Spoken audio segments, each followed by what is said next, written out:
आप सुन रहे हैं शिवानी रिकॉर्डिंग स्टूडियो की शानदार प्रस्तुति।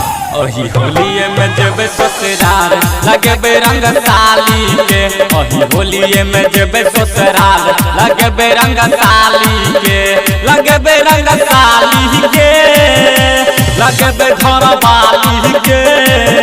ओही होलिये में जब ससुराल लगे बेरंग साली के, ओही होलिये में जब ससुराल लगे बे घर वाली के, ओही होलिये में जब ससुराल लगे बेरंग साली के, लगे बेरंग साली के, लगे बे घर वाली के, लगे बेरंग साली के, लगे बे घर वाली के।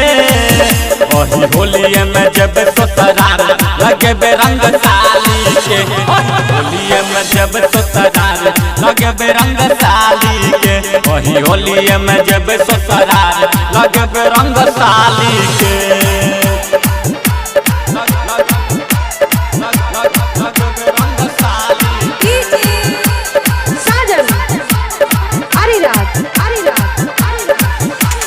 आप सुन रहे हैं शिवानी रिकॉर्डिंग स्टूडियो की शानदार प्रस्तुति। रंग लग जब हम गुलाब लगे बेरंग साली के, रंग लग जब हम गुलाब लगे बेरंग साली के, लगे बेरंग साली के, लगे बे घर वाली के। रंग लग जब हम गुलाब लगे बेरंग साली के, रंग लग जब हम गुलाब लगे बेरंग साली के, लगे बेरंग साली के, लगे बे घर वाली के, लगे बेरंग साली के, लगे बे घर वाली के।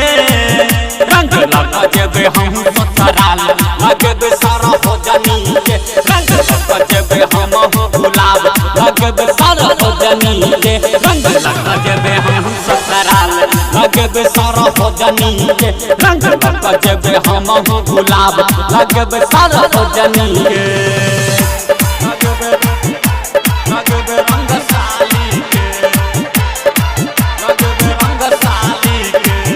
आप सुन रहे हैं शिवानी रिकॉर्डिंग स्टूडियो की शानदार डीजे साजिश अरे राज अरे राज संग के देवा दिलदार लगे के रंग साली के, संग के देवा दिलदार लगे के रंग भाभी के, लगे के रंग भाभी के, लगे के रंग साली के। संग के देवा दिलदार लगे के रंग भाभी के, लगे के रंग भाभी के, लगे के रंग साली के।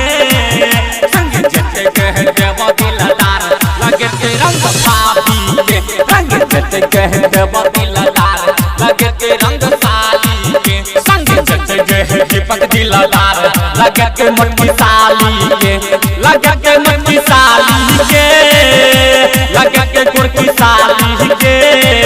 संग के दीपक दिलदार लगे के गुड़की साली के, संग के अजीत दुलार लगे के सारा हो जनी के।